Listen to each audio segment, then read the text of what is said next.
Now the registration link, it won't work because we closed the registration link around 5 a.m. only. As we have to send this communication to all the registered users. So we have closed the registration link by 10 a.m. itself today. Right. So don't check for this registration link again. Thank you.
Yeah, the registration link was closed as we have to send the communication to all the registered users. So we have closed the registration link by 10 a.m. today.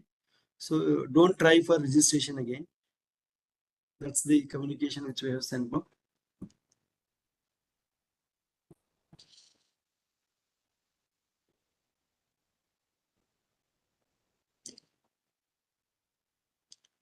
Hope audible to all of you.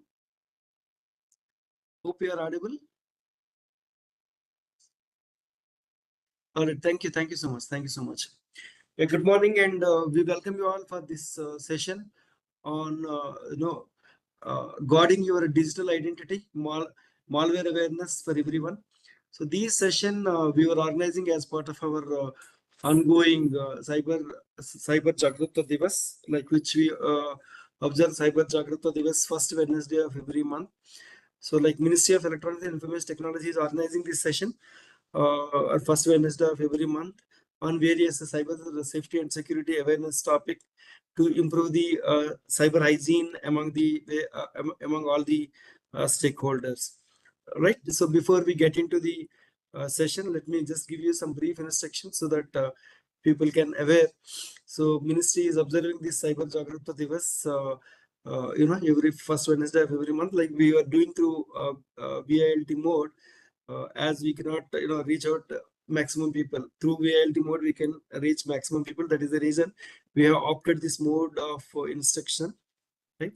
And the objective of this session is very clear: to create awareness for prevention of cyber crimes, or creating awareness on cyber hygiene practices, so that people can take care by themselves, right?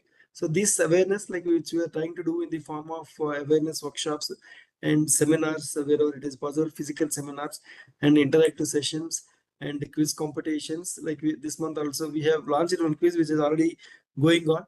So I request all of you to please participate in that quiz competition so that you can check your knowledge, and accordingly you can, if more knowledge is required, you can join any of the courses which we are having, and you can improve, or you can always improve that cyber security knowledge.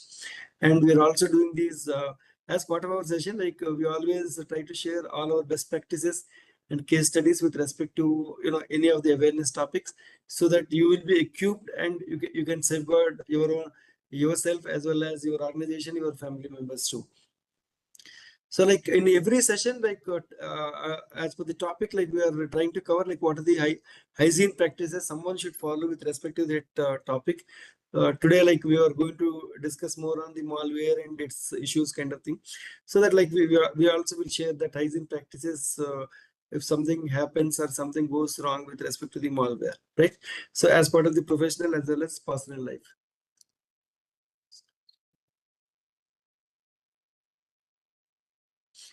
target audience, like, as I said, like ministry and its organizations and all the citizens also can participate in this session. So we have covered so many aspects like phishing, misuse of passwords, financial frauds. Last month itself, like, we have covered one session on financial frauds. Otherwise, we were trying to cover as many as aspects of the cybersecurity awareness and the social media, and providing knowledge to safeguard digital devices and manage security and privacy aspects as individuals and the organizational context, right? So as you all employees, and some of them are individuals, as a individual, like you, we always play dual role. So one is the personal as well as official role, wherever you are working. So you have to play safely these two roles to safeguard your own organization and your own family and all your members of the family, kind of thing. So these hygiene practices are very much essential. Someone should follow and safeguard your own identity, your own digital identity, and your own hard-earned money, right? So to organize these awareness session, like we were doing as part of ongoing project of our ISEA project, Information Security Education Awareness Project, which is Ministry of Electronics and Information Technology, Government of India project. So this project, like we were implementing since from more than 10 plus years on various by targeting various aspects. So in this ongoing phase, like we were covering these four aspects. So one is the generating highly skilled cybersecurity professionals, whether it could be a CISO or deputy CISO or associate CISO, associate CISOs. Like all ministries, department, and organizations have these CISOs. So we are trying to enhance their knowledge by giving the recent issues and recent attacks and how to safeguard and all such aspects, so that they can take a role and they can perform in a right way. And to address the issue of cybersecurity professionals, like we are also offering these BTech, MTech, and PhD level information security courses through 50 institutions at national level. So various IITs, NITs, and state technical universities are part and parcel of this project. So all these people are implementing these information security courses at various levels and strengthening the research and education in information security. So this is the third aspect of the project. So this, like in this, like we are trying to bring out the endogenous solutions as well as innovations, kind of thing. And as part of that, like we're also organizing these FDPs and hackathons and innovation fairs, kind of thing, to bring that talent and challenge them, and so that like they will become more powerful and perform in a right way and the right directions. At the same time, like through those identified issues, like we also can cover up those aspects, so that we can safeguard our own national identity at international level, right? And another aspect, important aspect which we are doing is cyber aware digital nagarik, which is a mass awareness program. So this mass awareness program, like we are doing in various forms to various stakeholders to address or to support these one to four activities. Like we have a common infrastructure, so you can visit our ISEA.go.in website, so that you will have more information on these aspects, right? So in this cyber aware digital nagariks, like we were organizing these cyber awareness workshops, webinars, and awareness weeks, kind of thing. And we are also using the print and electronic media to create this awareness among the masses. And like we have also come up with a mobile application which is called a cyber fitness and for cyber awareness, right? So which is available in the Play Store. So we request you all kindly download that ISEA.app, so that you have a lot many interactive activities there, so that you can participate and check your knowledge. And for every activity which you perform in the portal, like you will be getting the reward points. So with that reward points, like we are also declaring regional wise, state wise toppers in that particular domain, kind of thing. So along with these activities, like you have a lot many activities in the portal. You can always visit staysafeonline.in portal and get more and more information in that regard. And we have a website, like as I told you, like Stay Safe Online website. So where it has all these kind of posters, videos, and handbooks and all. And once the awareness session is over, and you also can enroll yourself into various courses if you go to Stay Safe Online and narrow down, and you will be finding different courses for different stakeholders: cyber kid, cadet, yuva, and employee, cyber shikshak, and all such kind of things. And we are also giving in a cyber defender course. So we request you all kindly visit after the session, and you can enroll there, and you can continuously enhance your knowledge in the cyber security domain, so that like you can understand and you can be safe in the cyber domain, right? And user engagement programs such as quizzes and all such kind of things are also we are offering, so you all can participate and check your knowledge, right? So this is the website which I'm talking about, and these are the different types of awareness resources which we are having as part of our portal. Like either it could be awareness poster, cartoon stories for children. Anyone can easily understand the concept. That's the reason like we are bringing in form of cartoon stories, and the cybersecurity tip of the day and tip related video and advisories. Like yesterday also there was news in the media. More than 148 lakh million user details were leaked in in very repeated platforms, right? So that based on that, like we have also released an advisory. You can view that advisory on our portal, right? And you have brochures and handbooks and all such kind of things. And if any concept you talk about, that related concept videos are already available. And cyber alert news is nothing but like if any cyber crime is happening. So keeping that in mind, like we have gone through that, we have used it to create an awareness video on that, so that like you will get case-based awareness on awareness on those aspects, right? So these are the cyber fitness assessments. Quizzes you might have been heard, but assessments are next level, top of the quizzes.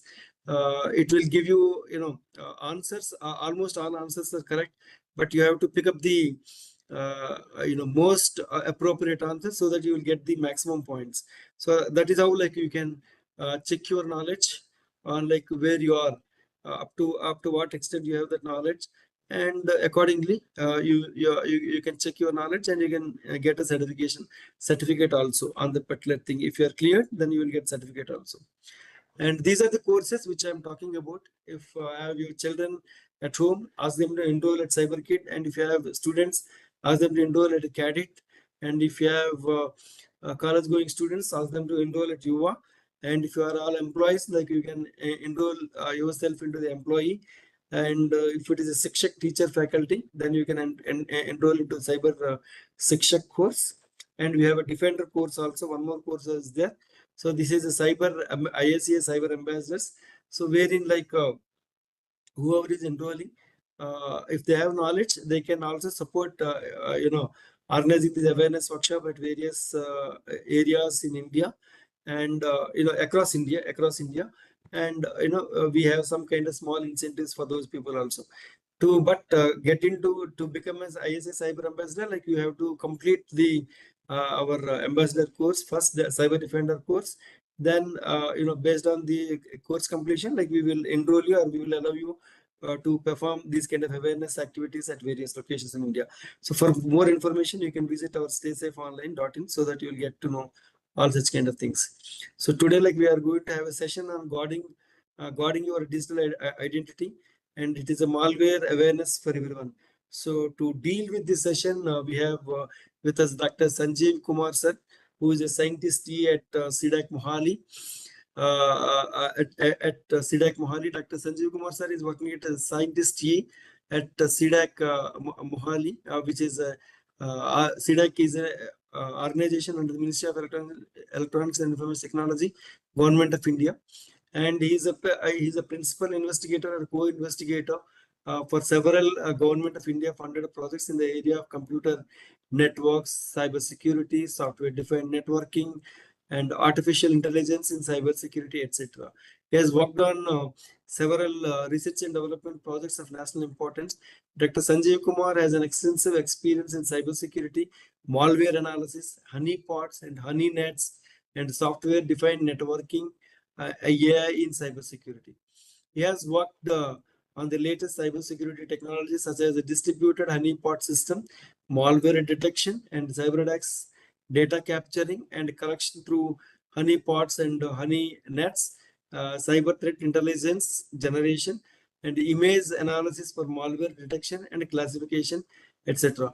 And he has also established the state-of-art distributed honeypot sensors at various geolocations covering the various regions and sectors for attack data capturing, malware detection and collections, and the cyber threat intelligence generation.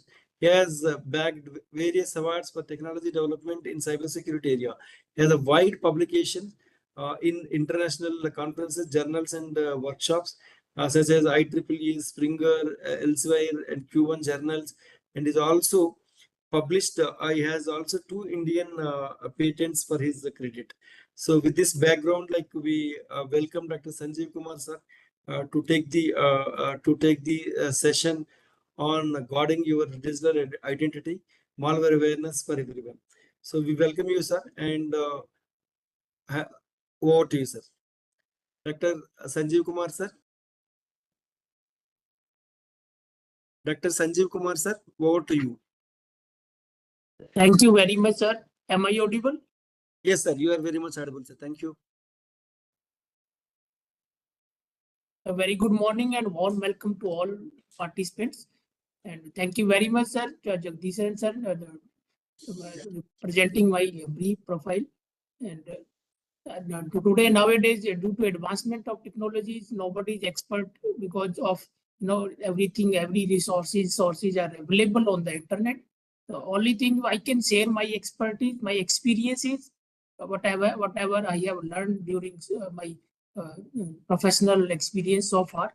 And as it was mentioned that this is a cyber Jagruk day, and all of us, we should be cyber Jagruk Nagrik. And with that, it's a kind of a interactive session, not a like I'm not expert or this kind of thing, but it should be a interactive kind of session, one-to-one interactions.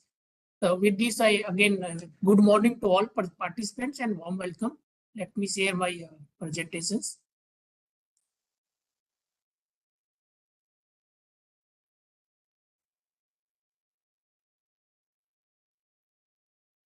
Is my presentation visible? Yes, sir. Yes, sir. It is visible, sir. Make it full screen, sir, so that.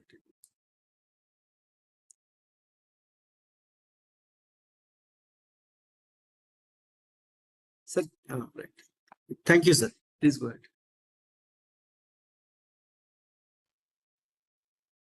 As today's session was guarding your digital identity, and it is actually everything in cyberspace is correlated with each other.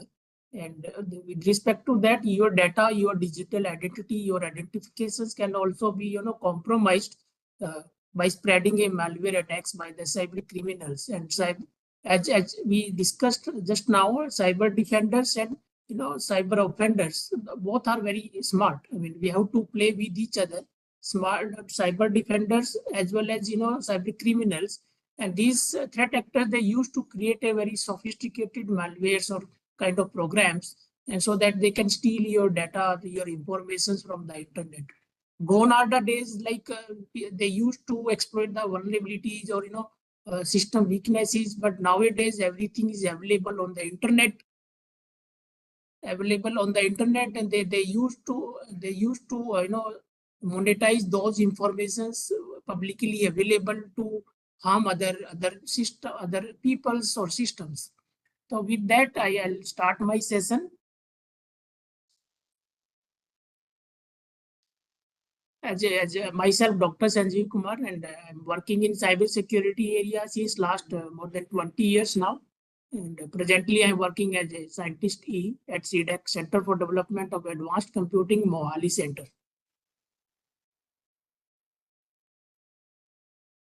These are the brief table of contents I will be presenting now. What is the malware, how it is affecting our digital identity and data loss, and what are the different malware analysis techniques. And so far, everybody and all of us as a cyber defenders, cyber Jagruk Nagrik, we all should have a exposure or knowledge or the awareness about the malware analysis tools and techniques. Only then we will be able to safeguard us, safeguard others, and educate others, aware others.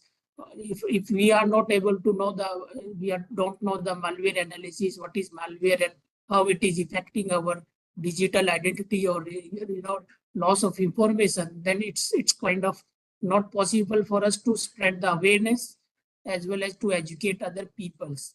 So with that, I will be elaborating more about some malware analysis techniques and about what is the gaps and limitations of the currently existing different malware prevention and protection techniques, and what should be the way forward and what should be the technological advancements, so that everybody should be as a defender, cyber defender should be able to adopt those kind of technology in their day-to-day routine tasks. First of all, let's discuss methods of identity theft. Basically, identity theft can be, the cyber attackers, they can steal your data, your identity with the help of the different attack propagation vectors, different attack spreading methods that includes various, these are very limited. However, there are a lot of other methods are available. As I mentioned, now gone are the days they used to exploit the vulnerabilities or misconfigurations or kind of brute force attacks. So nowadays everything is available on the internet and on the dark space. Then they used to steal those data and harm other peoples. So in that way, these are the few methods that are being widely used for doing that, stealing of the information and users' identity. First is the data breaches. As all of us should be knowing that data breaches nowadays is becoming very popular because of the data leakage or publicly available informations and data.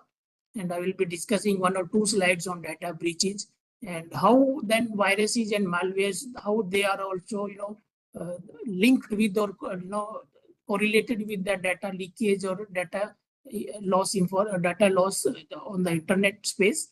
And then third is the phishing. All of us may be knowing about what is phishing.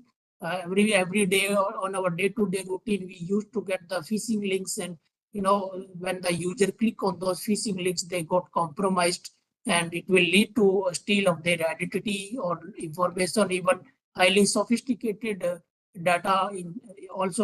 That they can occur the financial losses and reputation gains also. There are different ways of doing the phishing attacks, and that there are different advantages to the cyber criminals for performing phishing attacks. And it is one of the widely used and widely very popular methods in cyber to propagate the cyber attacks.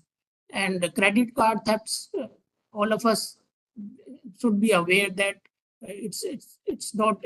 we should understand it like all of our information is available on the internet. It's including credit cards or our identities, and they used to steal those credit card informations by generating some random numbers and guessing some random numbers, and from the databases they used to steal those kind of information. And the moment they got the credit card of your users, then they can do several things.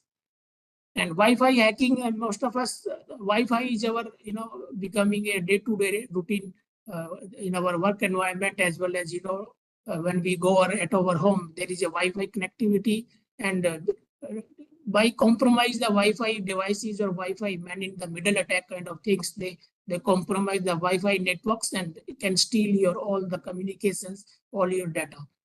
And also one of the method is encrypted websites. Users are not aware about which website they used to browse. Then if there is encrypted websites, and attackers used to to compromise those kind of websites as a weak point, and further using that weak point, they can further penetrate into the network or into the user's laptop or user's assets.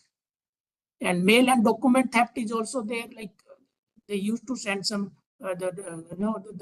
using with the help of the different propagation method, they can steal your documents, information. Even nowadays, we people used to share our documents and information publicly, like Google Drive or Gmail Drive.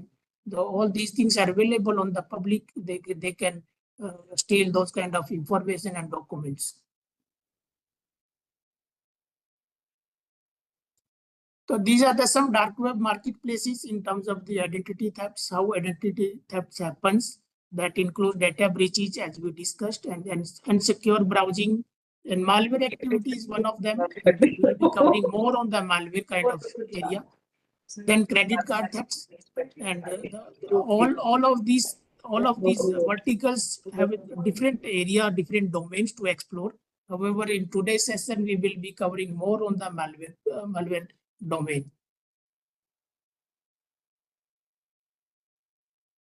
If you talk about a little bit about data leakage prevention, what is data leakage and how it is happening, and then let's discuss few slides on this, and then we'll be jumping on the malware detection and prevention technique.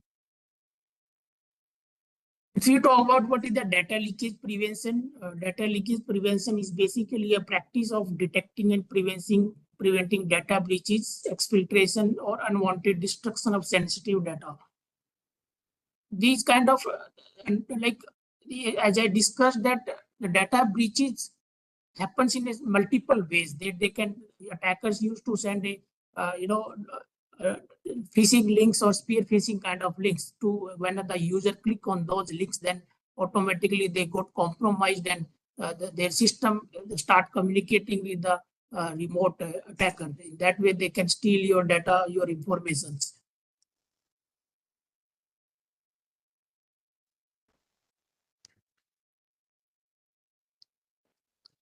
Data loss prevention is basically a discipline of shielding sensitive data from theft, loss, and misuse by using cybersecurity strategies, processes, and technologies. Data loss prevention helps organizations stop data leaks and loss by tracking data throughout the network and enforcing security policies on that data. So if you talk about what is data breach is basically a cybersecurity incident that results in unauthorized access of your confidential sensitive data. This includes any cyber attack. Cyber attackers, they can use different propagation, different attack methods to do a data breach or kind of unauthorized access of your data. And after the unauthorized access of data, then there is a data leakage. This is accidental exposure of sensitive data or confidential information to the public. Then data exfiltration. Data exfiltration refers to stealing data. This is any theft when an attacker moves or copies someone else's data to a device under the attacker's control.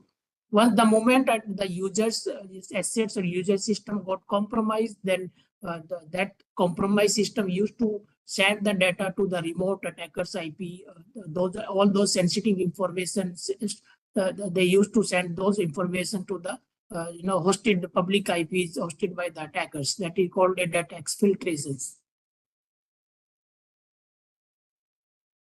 What are the different data leakage and its type? Basically, it can be intentional threats or it can be inadvertent threats. In terms of intentional threats, there are different categories, including malwares, hacking, trojans, viruses, and social engineering, social media, and social engineering methods also. These are also called external threats. And inadvertent threats are actually accidentally happen. Your data is being accidentally shared with the unknown users, or it can be accidentally publishing your data on the internet, and the attacker used to take advantage of that information, your publicly available data. And then configuration errors can also be one major point, and improper encryptions also there. And maybe it can be a lost computer. You may lost your computer devices, and those data can be under the custodian of the attackers. And intentional threats also leads to some cyber espionage and support these kind of attacks. That there are different ways of data leakage and doing the data leakage of your sensitive data. Then if you talk about what are the different causes of data loss, this, as we discussed, this can be leading to misconfigurations, maybe human errors or social engineering, or some sort of insider threats also. Insider threats like whenever there is any staff who left your organization, they used to take the, share the information to others. Then in that case, this is also a kind of data loss. And malware is widely used by the cyber criminals to plant a kind of malicious code into the system so that they can, regularly steal your data, continuously, watching your information and data. Then in that case, I will be discussing more on this, what is a malware and how the attacker used to plant the different kind of malicious code into the internet ecosystem. And we should be more careful about such kind of attacks. And physical threats is also there, as the name suggests. It is a kind of physical abuse or physical threats, and there is a lot of security vulnerabilities. I mean, weakness of your software and configurations. Then there can be a smartphone or PC thefts, like your mobile phone or computer has been stolen by the thief. Then in that case, your data is also on the stake. Then weak or stolen credentials, if you are putting your username password is so weak that anybody can guess it, then that also leads to your data loss. So as we discussed, these are the different types of data breaches. That includes phishing, malicious insiders, ransomware is evolving, and nowadays,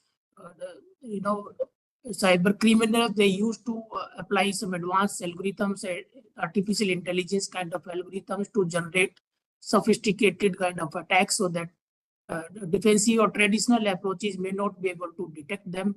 This is applicable to all these kind of data breaches, including malwares, distributed denial of service, DDoS attacks, phishing, malicious insider, and ransomware. All of these 4 or 5 categories, they are evolving, and the cyber threat actors, they started to use AI-driven algorithms. They are AI empowered, and so that they can easily evade the traditional way of detecting the cyber threats. If you talk about what is the solution to prevent the data loss, this is not a one kind of solution. This is a layered approach, and all these layered approach should be in place to prevent some sort of data loss from a organization or enterprise network. That includes a network level DLP as well as endpoint level DLP. And nowadays, most of the organizations or enterprise, they used to host the their applications or services on the cloud. Then in that case, cloud level DLP is very, very essential and very much required. These are some data leakage prevention steps and strategies. First is like we have to regularly prepare our data inventory, continuously update it, and then there should be some access controls to restrict the access of your data inventory. And third step is that there should be a regular awareness and employee training, so that they should also be aware about the kind of, they should not share their sensitive information and to other users. Then use popular encryption techniques and secure devices. We should do a practices to use the secure devices. Then there is a network security point of view, like there should be all the kind of network intrusion detection system should be in place. And if it's, let's say it's an organizational network, there should be a next generation firewalls, endpoint security, including IDPS, denial of DDoS prevention kind of things. All things, network security appliances, advanced appliances should be in place. And there should be a regular backup practices should also be adopted. It should not, like in case of ransomware attacks, they used to encrypt your data completely and ask you some cryptocurrency, and only then they will release the key to the the compromised users. However, after giving the money, also the trend is like that they do not share the decrypted key. This is evolving. So in that case, only solution left is we have to take regular backups. Only then we can safeguard we can recover our data, and so that we should not be under the complete custodian under the attacks. We should have a regular backup copy of our data so that we can recover it. And also there should be, like as I mentioned, that there should be a data loss prevention tools should be in place, including at all layers of the strategical points of network. And we should define acceptable use policies which can be accepted, which are not accepted by the organization. I mean, which users have a restricted access and which do not have a this kind of segregation is always required. And there should be incident response plan. So then, if let's say there is a breach or there is a compromise in your network, that we should have a the kind of isolation or containment environments to investigate it further. In that case, we should have a complete, incident response plan in place. And that we know, all of us aware that we used to deal with different vendors, different users. Then there should be which are third party, and there should be a regular vendor management who are allowed to your organization, your premises. Then because they can also carry some kind of suspicious activity in your network. So vendor management should also be very critical issue. And regular monitoring and auditing should also be a practice. And legal and regulatory compliance should be there. Remote work security, and after COVID, or nowadays everybody is working remotely. They used to access the critical applications from their home, as well as when after the office hours they used to connect the critical applications. That remote work security should be in place.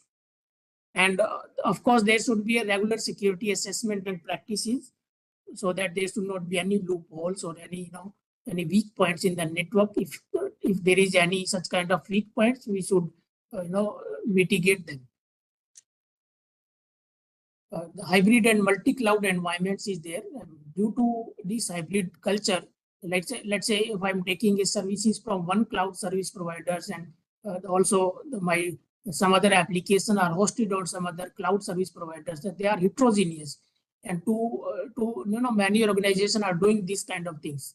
So this is a challenge. I mean, because every cloud service provider do have their environments and infrastructures, and most of the time they are not compatible to each other. It's a challenge to prevent such kind of data, such kind of hybrid and multi-cloud environments. And as all of us knowing that due to advancement of artificial intelligence, particularly in generative AI, that is also leads to generate a sophisticated attacks in terms of data leaks or data loss. And as I mentioned in my slide also, that Gartner has forecast that by 2027, 17% of the total cyber attacks, data leaks will involve generative AI. They will be completely automated, no need of human interventions. And increased regulation is also a prime concern, with major data breaches and social media abuses, increased calls for government and industry regulations. And one challenge is mobile workforce and remote work. Of course, that is also widely used by every organization. Shadow IT and shadow data is a kind of when employees increasingly using personal hardware and software at work, and this unmanaged shadow IT creates a major risk for organizations. And if you talk about the recent trends in identity theft report by age in 2024, and in this particular slide, we can see the age of 30 to 39, they are highly sharing their identity to the theft reports in the year 2024. And thereafter there is a 40 to 49 of age group. They are also in this category. And we should educate this age group people, particularly 30 to 39 and 40 to 49, so that they should be aware about this kind of identity thefts or data losses. If you talk about some historical cyber incidents which is widely occurred on the internet space, and they have the very dangerous kind of they made a kind of compromise, so that it was quite huge financial and reputational loss. And still these kind of attacks are still happening in our internet ecosystem. And first is like IoT botnets could breach the power grid and cause. It was occurred in November 2018, but as myself, we are working with the honeypots and building the traps to monitor the internet ecosystem, and this kind of attacks still active.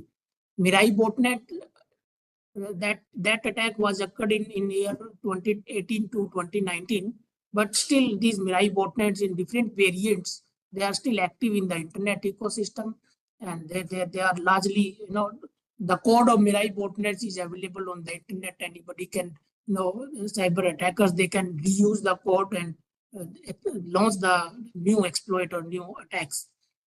So these kind of different variants of the Mirai botnets, including MAD IoT and the Moji botnets, these kind of botnet attacks that widely occurred in internet ecosystem. Now there is a new name of Mirai botnet, that is a Torei botnet, new IoT botnet, far more sophisticated than Mirai variants. So coming back to this, all these things, all these verticals, particularly identity theft and data loss, they do have a different verticals to explore different domains, and malware is one of them. And the cyber attackers used to create a sophisticated malware as a backdoor on your system or your network or your assets, so that they can keep monitoring your activities or keep stealing your data. So that is a malware. So basically, if you talk about what is a malware, the fundamental of malware is like malware is a short form of the malicious software, refers to any intrusive software developed by cyber criminals that have a capability to steal your data, damage your computer, or harm your computer security. Malware is also referred as a malicious software, is an umbrella term that describes any malicious program or code that is harmful to your system. Malware seeks to invade, damage, or disable computers, computer systems, networks, tablets, and mobile devices, often by taking partial control over a device operations. Like the human flu, it interferes with normal functionings. So like in our real scenario, we do have a different characteristics of different diseases. That in case of internet ecosystem, malware is kind of a disease or kind of cancer to the internet. So that nowadays, cyber criminals, they create a very sophisticated malware, and none of the defending approach or defensive security approach, they are not able to detect those kind of attacks. So it's becoming a kind of cyber cancer or cyber disease. So that's why we should be up to date. We should up to date to prevent such kind of malware attacks. So there are different classes of the malwares. Viruses, we all may be knowing that what is virus, and worms, Trojan, these kind of things. But nowadays, apart from these traditional malware attacks, latest malware attacks in the form of the ransomware, botnets, APT, the crypto miners, these are evolving, and they are started to cyber criminals, threat actors started to generate new malwares. If we see the trends of the increasing malware attacks, as per the reports, National Cyber Threat Assessment report given by Canadian National Cyber Security Agency, and it was depicting that every year there is a 26% average year over growth for malware attacks starting from 2021 to 2024. And what are the different key trends of malware attacks? If you talk about challenging trends or key trends, the first trend is like artificial intelligence technology are amplifying cyberspace threats, and the AI is actually affecting every domain, and cyber security domain is not spared from it. So due to advancement of the AI, generative AI, they used to create novel attacks that is not detected by any traditional defensive security approaches. Trend 2 is like cyber threat actor tradecraft is evolving to evade detection. And geopolitical issues inspired non-state actors are creating unpredictabilities, and vendor concentration is increasing cyber vulnerability. One more, I have one slide that give you a complete picture how this vendor can be exploited by the cyber criminals to affect a complete manufacturing plant or supply chain kind of attacks. And dual case commercial services are in the digital crossfire. Like as I mentioned that, cloud services, heterogeneous cloud services. So if you talk about the different malware classes, it's not a kind of very technological things. Everybody knowing about what are the malwares, what is the viruses, and how to protect our system from the malware attacks, from the virus attacks. Then when information security, the moment we started to use the internet, and this information security goes in parallel. However, earlier the information security or cyber security were not a prime domain, but nowadays it's a kind of phenomena because everybody is on the stake of the cyber war, cyber attacks, and sooner or later, definitely everybody, every user should be, will be compromised by the cyber attacks. So different kind classes of the malware, like one is the ransomware. As we discussed that ransomware earlier, in our real world, people used to kidnap a person and ask you some ransom. Only then they will release the people, release the kidnapped person. Here is also the same scenario. They used to, encrypt your complete file system and ask you pay some ransom, and only then can give you the decryption key. When there is any sensitive application, sensitive data, the people used to give the money to the cyber threat actor. However, the case is 70 to 80% of the trend report suggesting that after paying the ransom also, they do not share the decryption key. The only solution of ransomware attack is to take regular backup of your data. Then in the right side there is a keylogger. The name suggests that keylogger is like they put a kind of backdoor kind of key on your system and continuously monitoring your activities.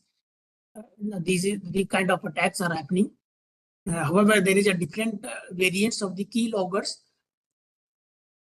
including backdoors, the planting of the malicious code into the user system as a backdoor. And viruses, all of us may be knowing that malware viruses, Trojan horses are there, bombs are there, rootkits are there. Botnets, okay, botnet is one of the very sophisticated malware class. They do have a kind of different characteristics as per with respect to the traditional malware attacks. Actually, in case of botnets, they used to create a botnet command and control servers, and one command and control servers can control or can infect millions of computer in one go. So in this way, they used to create a kind of botnet army, and from the botnet command and control servers, the infected PC or computers, they used to get the instructions, to give the data or information to the attackers. So this is altogether all different classes. However, they are very limitedly mentioned here. But all these malware classes have a different research, different domains, and every characteristics, every class do have a different characteristics, different kind of behavior characteristics, so that only then without exploring the way of infection of different malware classes, it's not possible to build a holistically single approach. So that's why cyber security lagging in these kind of things, because holistically it's not possible to give a defending tools or safeguarding tool with respect to all malware classes. It's a different kind of thing. This is one of the use case of malware attack in, let's say, a supply chain ecosystem. As we already knowing that, like if in any factory or any manufacturing factory, any plant system, they used to create the store and inventory management system. And in that way, they used to production facilities also there. So in that case, they are actually not connected to the internet. I mean, they are air-gapped kind of network. But nowadays, what happens? Because they are in supply chain, they are using the different software and application which are developed by different third-party vendor or third-party, service providers. What attacker or threat actor used to do, they insert or inject a malicious code into this third-party application software that is being used by the supply chain ecosystem, and in that case, that infected software application or software apps which is used by the supply chain ecosystem, then in this way they also got infected, and the users who are directly dealing with the supply chain, they are also got infected by this kind of attacks. And in this way, they used to create a botnet command and control stations. And this is actually happening. The kind of attacks in traditional IT networks and the kind of attacks in this kind of supply chain or critical infrastructures is more dangerous as compared to traditional IT networks attacks.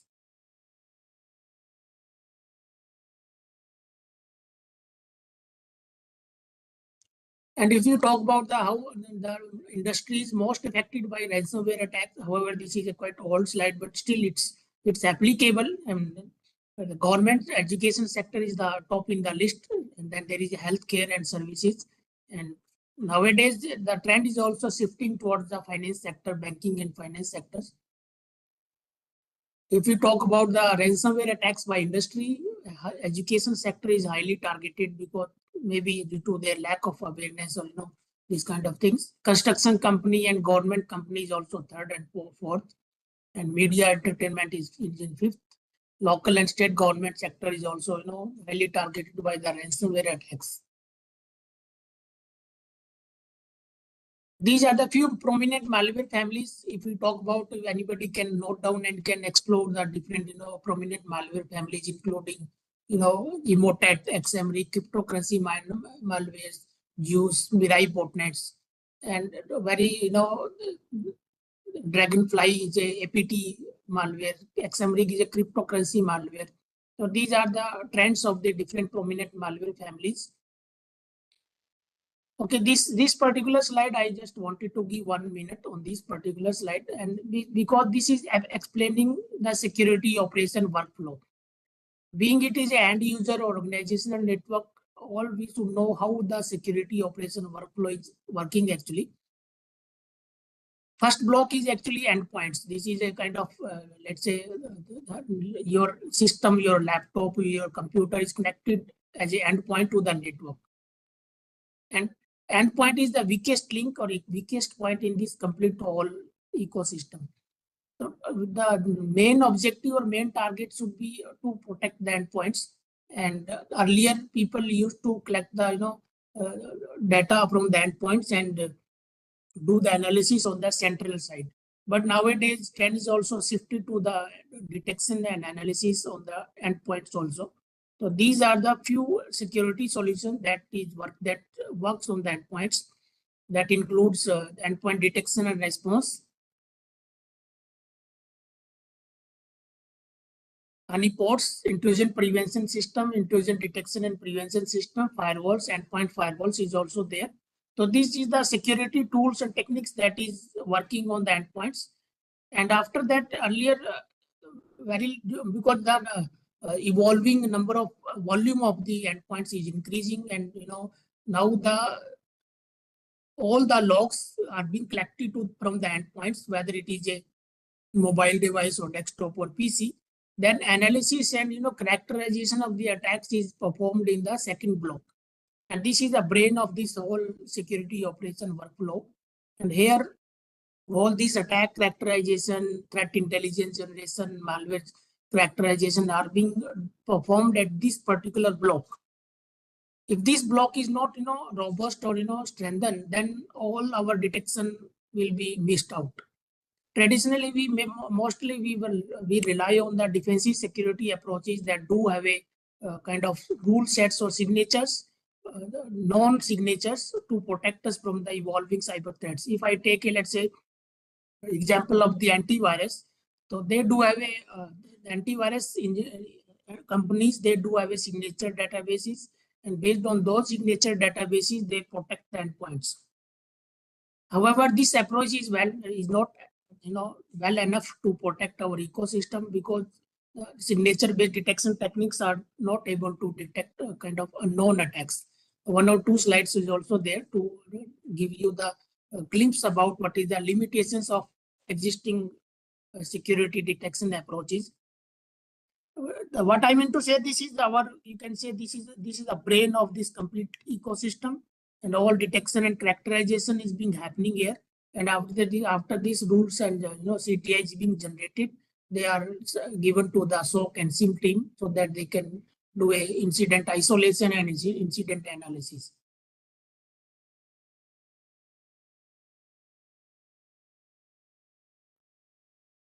So this particular slide actually this may not be visible, but this particular slide is depicting that malware is a malicious software that do have a kind of thousands or millions of lines of code written by the threat actors. And when we do reverse engineering of that malicious code, then that give you that because computer only understand the assembly instructions, and this is the program. This is the assembly instructions of the malicious program, or if for the purpose of modeling the behavior of the malware attacks. Only the cyber researchers, they used to model the semantic characteristics of the malware with the help of the by modeling the assembly instructions in a different models. Key trends of the malware attacks, like most of the user are using the Microsoft Windows. That's why Microsoft Windows is highly in this rank. And due to containerization, Docker container, this thing, the Microsoft Windows is highly targeted by the malware attacks. And then there is a mobile malware and maybe the Android malware, this kind of attacks. Industrial IoT is also because in industrial segments, be it a supply chain segment or be it a critical sector segment, they used to automate the system with the help of the IoTs, and that is also called industrial IoTs. So that is also evolving, and Linux-based attacks is also in the second category. Cryptojacking is also the attacker used to compromise the system and ask the money in the form of the cryptocurrency. Malware disruption, like for example, in case of cloud services, they plant a malware in the cloud environment, and all these they used to disrupt the cloud services by infecting the cloud side of applications. And also malware authors, they used to hire the malware as a business model or as a service model. Sir, sorry to come in the middle. Can you talk on like people are asking, like what are the symptoms, like if a system is infected or a mobile is infected with a malware, so what are the symptoms and what are the security measures kind of thing? And you also talked about that crypto jacking. What do you mean by, and how it will affect the general public? So if you can throw light on that, I think that will be more good for all the participants like who are attending. Like we wanted more on the awareness aspects rather than of going into the technical. So please focus on those things. Sir. Thank you. Yeah, I do have a 1 or 2 slides that will explain what are the practices or prevention measure user can take care to prevent such kind of attacks.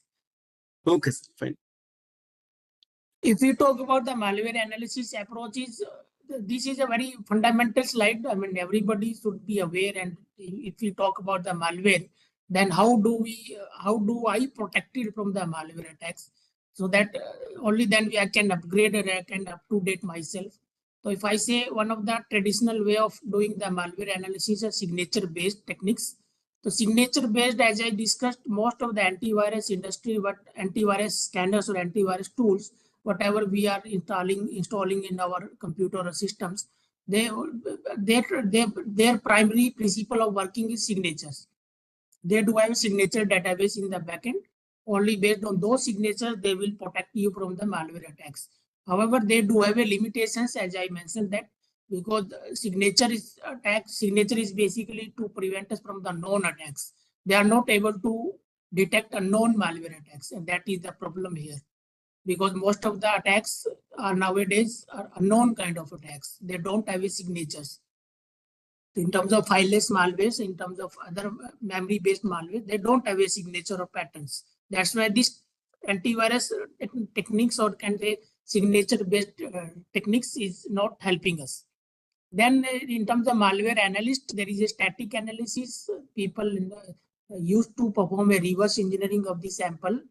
And after this reverse engineering, they used to model the malware characteristics and generate the blueprint of the behavior of the malware.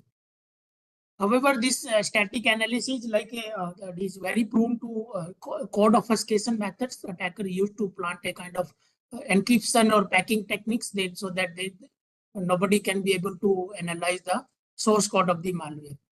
So that is the limitations of the static analysis.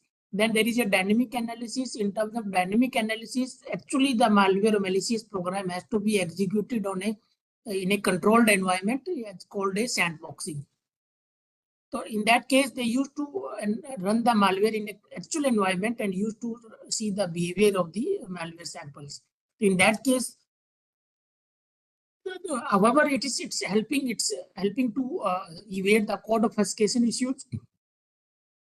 But the problem here is that because there is a number of platforms, it's quite impossible to develop a sandbox for these all platforms. However, they are also environmental dependent.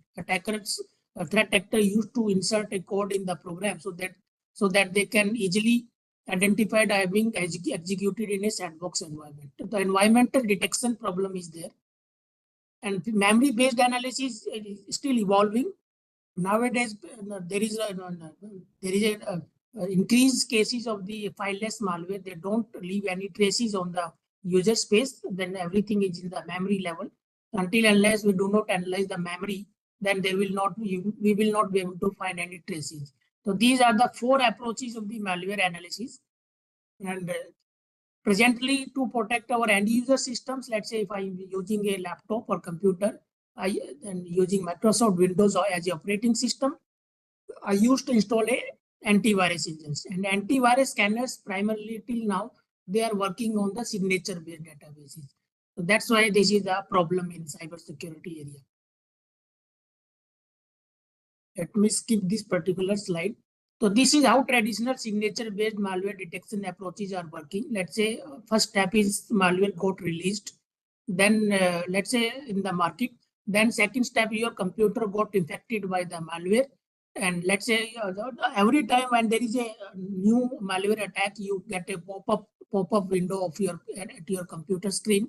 Whether you want to clean it or action, they will ask you the action prompt. The moment you click on the yes button, then the all traces or all your logs will be submitted to the antivirus industry, submitted by the user. And those antivirus industry, they analyze the samples in the real time, mostly real time, because they do have a capability or in the backend they do have a infrastructures to analyze all these malwares. And after the analysis, they used to generate the signatures and they update the signature into their signature-based repository, and then it will become a known malware attack, and all that signature is being pushed to the end user systems. This is how the signature-based or antivirus industries are working. This is one of the case study of the malware propagation in cloud environment. Let's say attackers inject a kind of malicious code into the user request itself. So this user sends a request for the legitimate content, and attackers plant a kind of malicious code and get the request of the users redirected to a malicious content. So this is the approach. This threat actor, they used to infect the apps or application into the cloud environment. The moment user sends a request to the legitimate application, they also got infected. This is a realistic scenario of connected networks, including mobile phones, Android IoTs. Android IoT, a kind of IoT sensors, is everywhere nowadays. Be it is a smart home, or be it a industrial control, be it a healthcare, or vehicle management system. All these do have a IoTs or industrial IoT sensors, and they are being managed through, let's say, Android phones or mobile phones. The moment these are connected to the network or internet with the help of the, let's say, Android mobile devices, then the cybersecurity is becoming becoming a big problem. And the attackers used to attack these Android mobile phones. The moment they got the complete control of this environment, then they can do a more damage. And you can imagine that with the help of this damage, how this damage can be spread out to other segments, critical segments, be it a healthcare segment or home device segments. These are some malware detection tools. If anybody interested, they can explore more on them. Virus Total is widely used AV scanners. This is the stack of the antivirus scanners. Yara Analyzer is an open source pattern-based malware analysis tool. And nowadays, Sigma rules is also being generated, being used by the, it used to monitor the Windows events, and based on the whole logging activity, they used to generate the Sigma rules. Threat analyzer, sandboxing are there. There are plenty of open source sandbox tools are available. Among them, one is very widely used by the research community. That is a Cuckoo sandbox. So this is kind of malware sandbox tools. So all these techniques are already explained. So key question of this whole malware detection approaches is that can we reduce the complete reliance on a traditional signature-based approaches? Because these signature-based approaches, however, they are helping us to prevent from the malware attacks, but they are not able to detect unknown attacks. So in that way, there should be some other mechanism, let's say incorporation of the behavior-based modeling or sandboxing techniques to detect such kind of evolving malware attacks. Can signature-based detection approach detect unknown malwares? Of course not. Can the manual and costly approaches of feature engineering using static and dynamic analysis be overcome? Because these static and dynamic analysis, as I mentioned, that they are highly costly approaches. A layman user or normal user may not be able to perform a static or dynamic analysis. That requires intensive skill set. For that, we should have an alternate approach to perform the malware analysis. Can a malware detection system be designed with fewer resources requirement without deassembling or code execution? This is related to the third question. Yes, we can design it, but due to advancement of the AI or this thing, they are also requires other resources, high computing resources.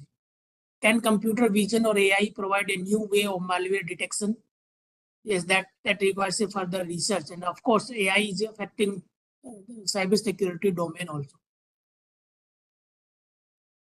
So this is one particular slide actually explaining how the malware protection best practices. This is applicable to all. And as first step is use antivirus software, up-to-date antivirus software. However, if we are using the Microsoft Windows, so then in that case we require antivirus software. But in case of Linux operating system, we don't require any kind of antivirus software. However, it's not a complete foolproof solution, but somehow to protect the traditional malware attacks, this is required. And we have to use up-to-date antivirus scanner. Regularly update your systems. It should not be a legacy or traditional systems like earlier Windows XP or Windows 7, Windows 8. That those systems should not be there. Those are obsoleted by the manufacturer also. We should use up-to-date software systems. As I mentioned, that implement regular data backups. Without that, anybody can be, under the control of the ransomware attack, and we can lose our complete data. Only solution of this, we should have a regular backups of your data, so that we can be able to mitigate, or we should be able to protect from such kind of attacks. And of course, network security measures is there. If it is an end user, we should enable our Windows firewall or the multi-factor authentication. We should use strong password. All these things should be there. If it is an organizational or enterprise network, we should use the layered security architecture, including proactive and defensive approaches. Because reactive approach may not be able to help us in a complete way. We should also adopt the proactive approach in the form of the cyber threat monitoring or cyber threat intelligence. Email attachment and downloads, and all of us should be careful about the opening about the unknown attachments and unknown mails. And nowadays, the people used to create the spear phishing kind of attacks or phishing kind of attacks so that it looks like from the genuine users. And due to advancement of the technologies, like there is plenty of tools, Metasploit is there, plenty of techniques are available. Anybody can generate a, you can say legitimate link or legitimate payload and can distribute that link to users. If somebody click on those phishing link, you got compromised.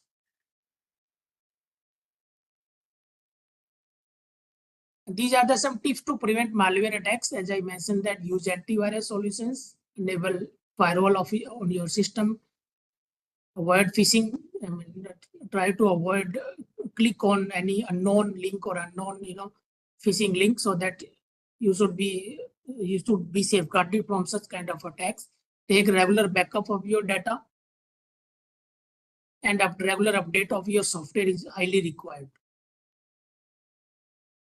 These are some malware protection tools in the form of not the user awareness, but actually tools and techniques should be deployed on your system.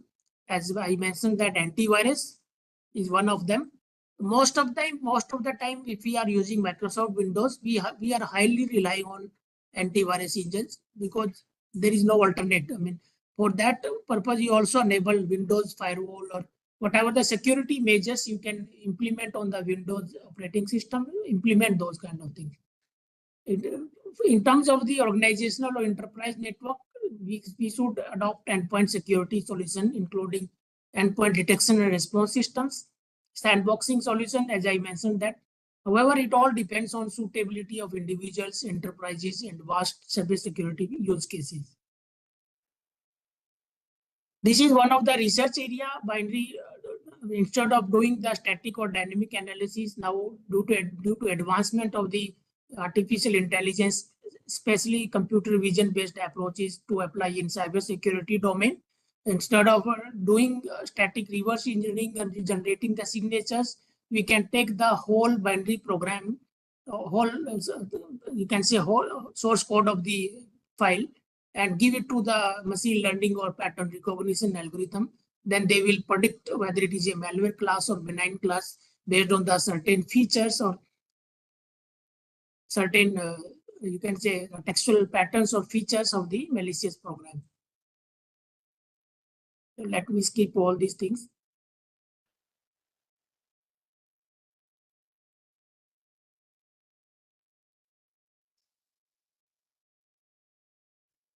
These are some of the well-known, I mean, indigenously developed product and solutions by the CDEX centers. I mean, one of the solution is the attack dataset analysis repository, the comprehensive malware detection and classification framework. And we do have a report because largely we are working on the honeypots and this thing. We used to we used to monitor the internet space and collect the logs or attack artifacts with the help of the honeypots, and we used to characterize or analyze those kind of attacks with the help of our indigenous malware detection and classification systems. So this is our national attack dataset analysis repository. In this repository, we do have a comprehensive solution for malware detection, suspicious URL detection, and label dataset creation. So it's a all in all, it's a layered approach of applying different analysis and approaches and to determine the malware attacks.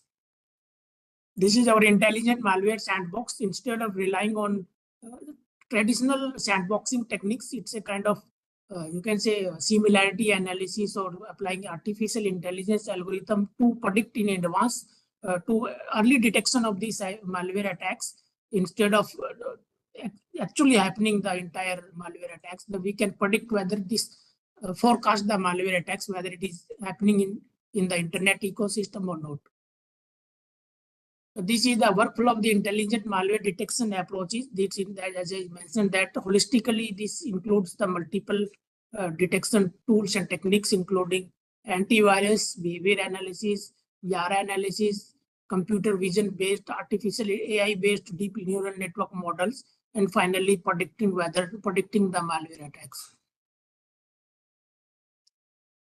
So with this, let me skip all these things. So with this, I conclude my session. Let me address the question and answer. All right, sir. Thank you. Thank you so much, sir, for your wonderful and enlightening session on this malware detection and the malware preventive measures kind of thing. So I'll just we'll take few questions. If there are any questions, we request you to kindly ask the questions in the chat area so that we will ask the our RP sir, resource person sir, so that we will be able to give the responses to the queries. Of course, sir, like many of the people are asking the PPT. I think almost all people are asking the PPT. If you can share, like we will share that PPT with them. Yeah, I will share to you after some bifurcation. Or trimming Sure, of sure. some few slides, which is our product, about our product and solutions. Then I will share to you. Okay, sir. Fine, sir. And if there are any questions, kindly keep it in the chat area so that we will ask RP sir to look into answer those queries, and we'll. Sir, yeah, I think there are some questions, sir. Can use of more internet services for smartphones or laptops, computers increase the level of pollution in the environment? Is that one? Okay. Can usage of more internet services from smartphones or laptop or computers increases the level of pollution in the environment? I completely am not able to understand this question. However, Fine. Only thing is like these things are giving more pollution. That is what his question is. These electronic devices. Of course, it's true, because in terms of using smartphones and Android phones, because they do have a very limited security posture. In that case, all of the users are in the stake of getting compromised very shortly. I mean, in Okay. that case, we should restrict the use of the internet services from phones, especially